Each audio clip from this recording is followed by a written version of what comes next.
Hello and welcome to my tutorial. Okay, today I'm going to teach you how to install a self-hosted WordPress website using Bluehost. Okay, let's get started. Okay, open up your browser and we are going to go to wordpress.org/download, or if you just go to wordpress.org, you should see the link to download WordPress. At the time of this recording, the newest version of WordPress is 3.7.1. Go ahead and hit download and save that file or open it. It's up to you.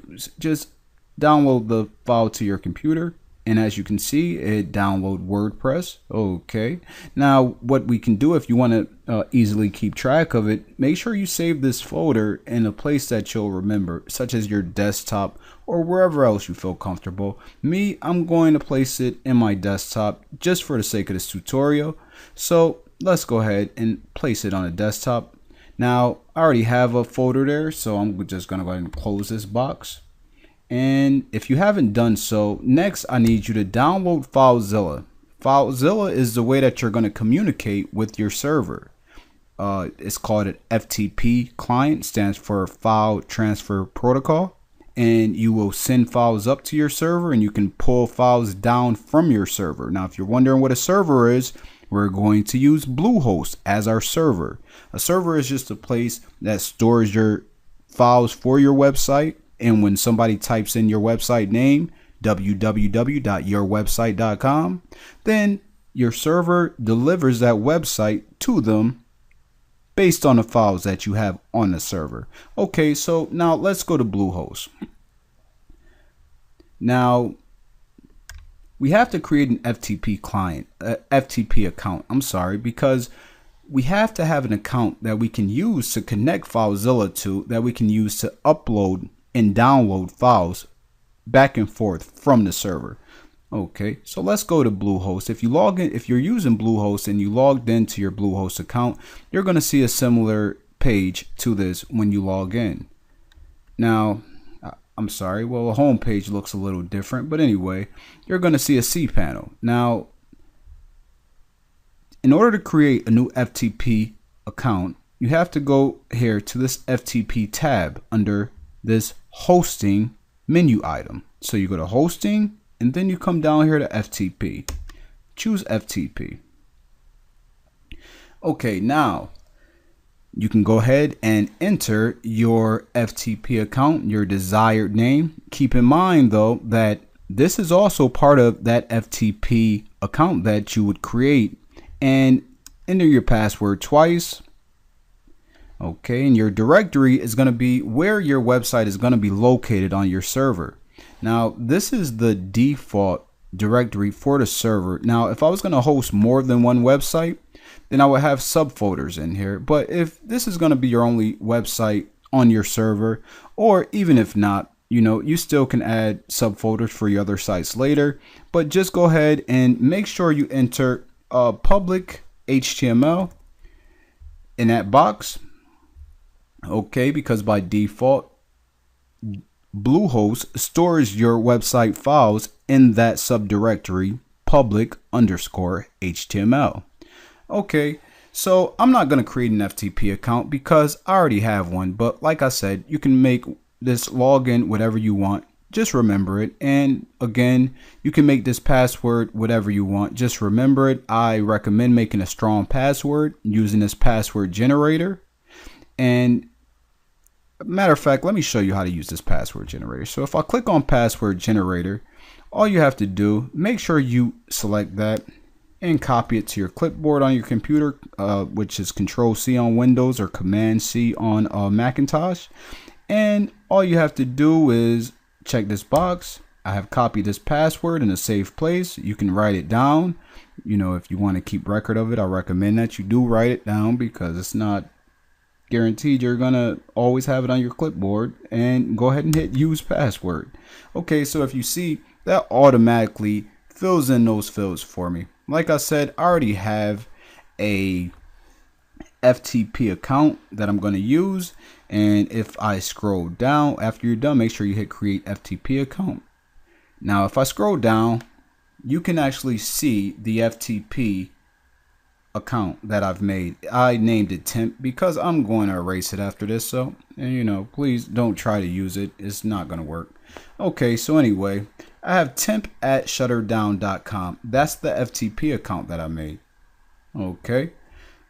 Now, what we're going to do is let's go to FileZilla. Okay, so now we're in FileZilla and we're going to select that WordPress file that we just downloaded from the internet.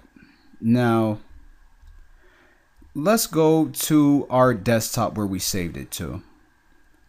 One quick thing is that, we have this WordPress folder saved to our desktop. Here, let me expand my desktop. Okay, we have this WordPress file saved. So if we go there, you can see all of the files and folders within that directory. Okay.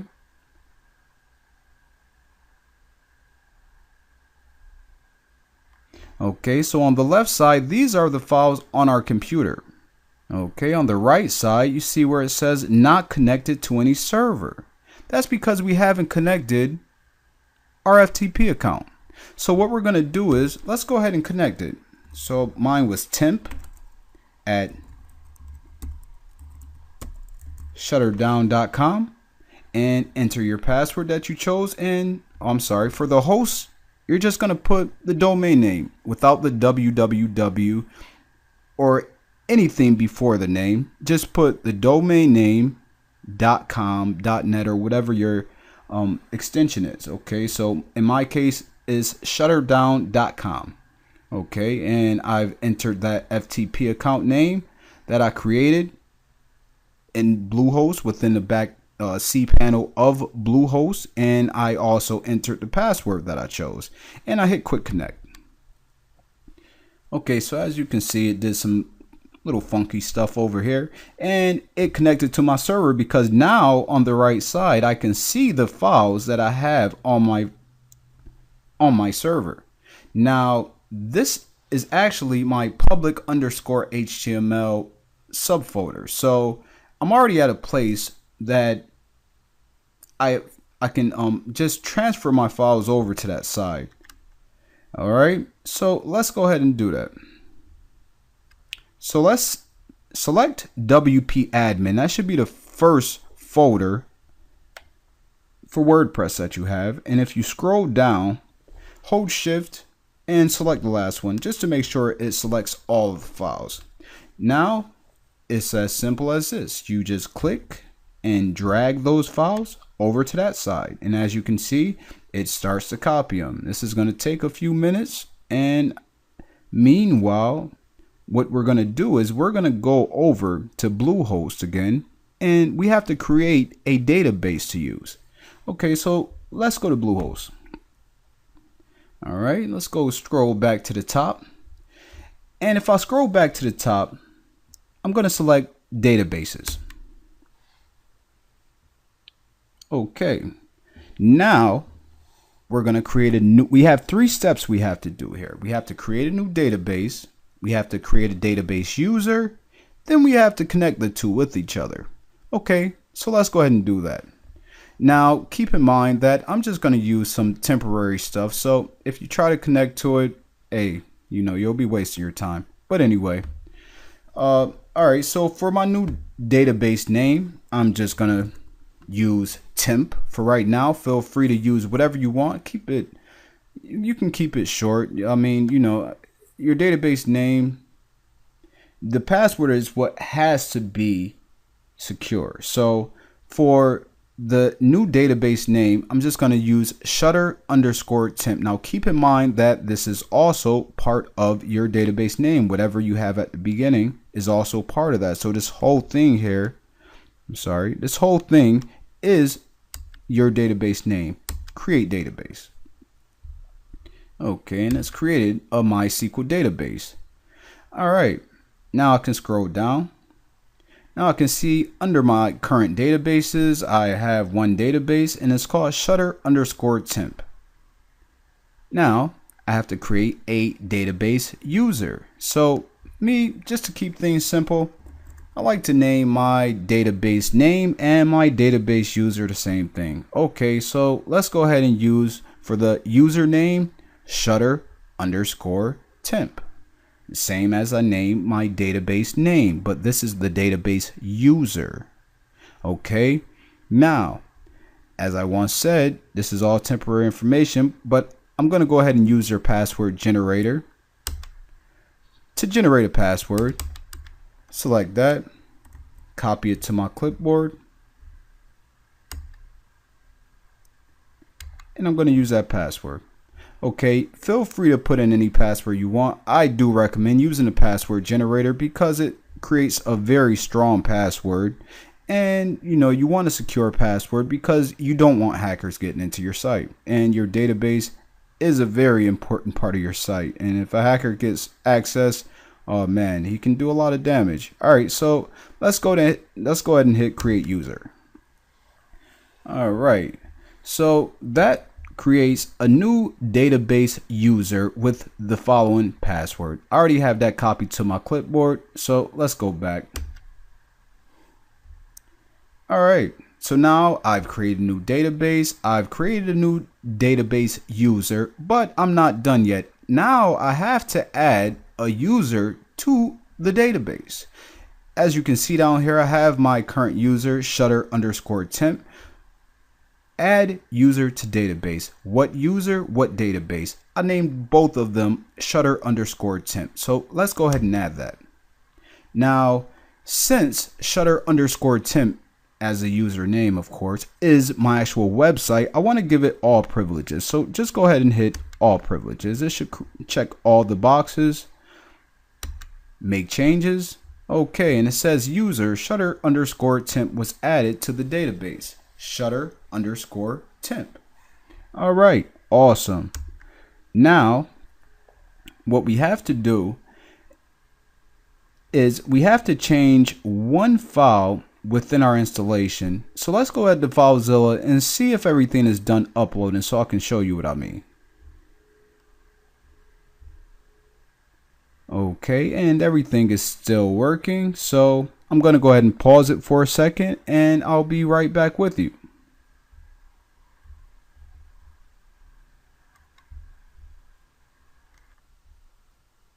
Okay, now we're done uploading all the files. So let's go to our domain and see what we get. Now, we're going to get an error message because we haven't configured our WP config file. We actually have it in our files, but it's not called WP config yet.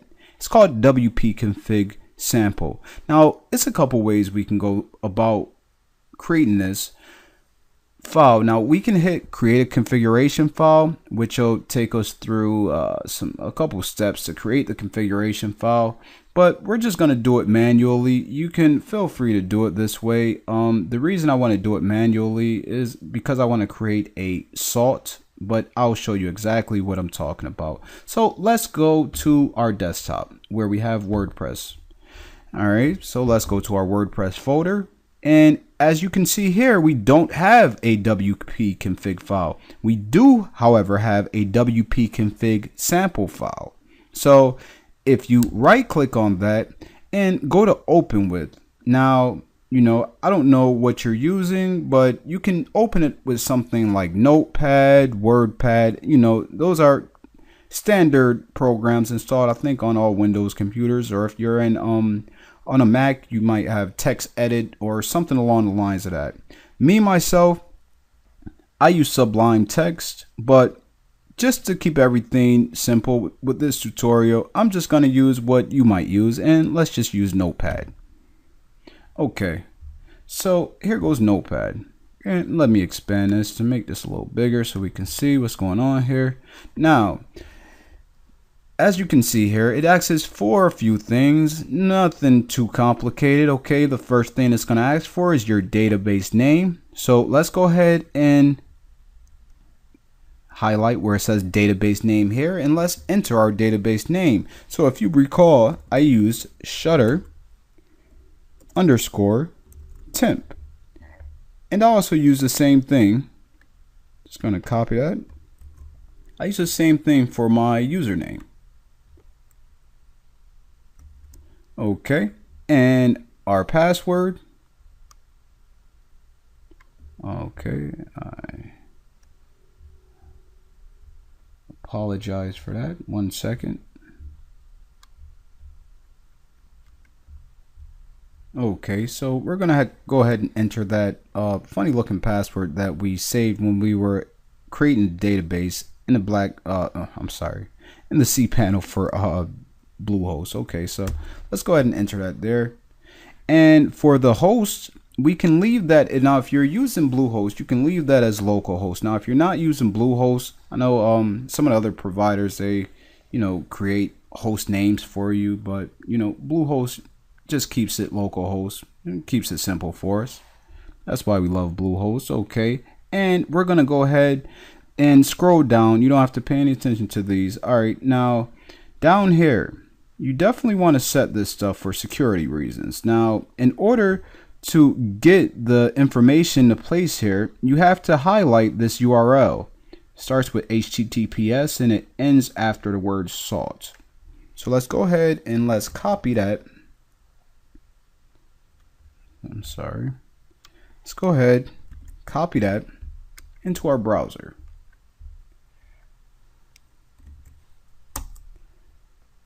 Okay, so now when we copy that, we get this funky looking stuff. Let's go ahead and just select all of that. And let's copy it. Go back to Notepad. Let's select this whole section right here. And let's go ahead and replace that with the code that we just got. So let's just go ahead and paste it. Okay. One more thing that we want to do is down here, they have a table prefix set to WP underscore. Now, hackers know this is a standard prefix for WordPress sites. So if I were you, I would change this, and you can change it, keep it short. I'm just going to change it to something for now. We're going to call it Shutter. Okay. And what this also enables is that if you want to have multiple installations of WordPress in one database, long as they all have different table prefixes, you should be good. All right. Anyway, let's go ahead and save this. But we're not just going to hit Control S or Command S on a Mac. We're going to go to File and Save As, because we don't want to save this as wp-config-sample. Let's go ahead and erase sample and the hyphen and just call it wp-config.php and hit save. Okay, awesome. So let's go ahead and close that, and let's go back to our URL, which was shutterdown.com. Oh, I'm sorry. Forgot to do one thing. Okay, what did I forget to do? I changed the WP config file, but I forgot to upload it to the server. So what I'm going to do is I'm going to come back here, and if you notice, I still only have my WP config sample file. I don't have a WP config file. So all right, what I have to do here is I'm just going to refresh it by just going back and then going back into my WordPress folder, just so that it refreshes my files, my listing of my files, I should say. Now you see we have our WP config file. So if I go ahead and I double click that, it's going to go ahead and transfer that over to my server. And if I scroll down on my server now, I should see, and sure enough, there it goes, wp-config.php. So let's see if that browser is still complaining to us now.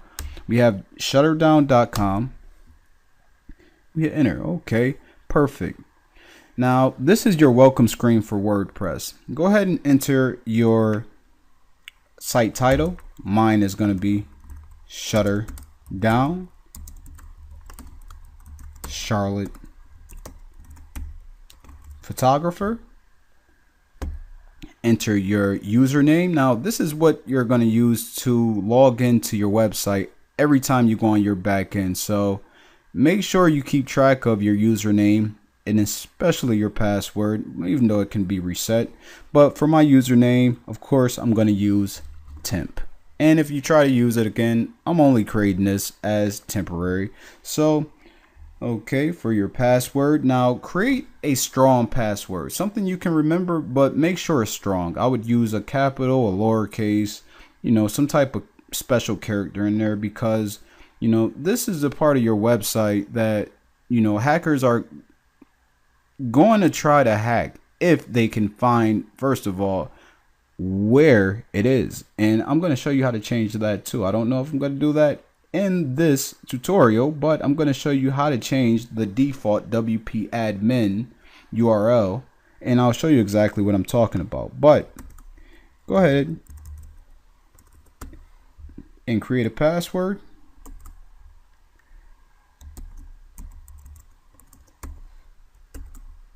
Okay, and let's call mine weak, but I don't care. Hopefully yours will be stronger than mine. I'm just doing this temporarily, so I really don't care. And let's go ahead and put in your email address, and you can put in, of course, you want to leave this box checked, allow search engines to index this site, because if you don't, then Google won't know your site exists, or any of the other search engines for that matter. So be sure to do that. And for this email address, for right now, I'm just going to go ahead and enter something. Doesn't matter.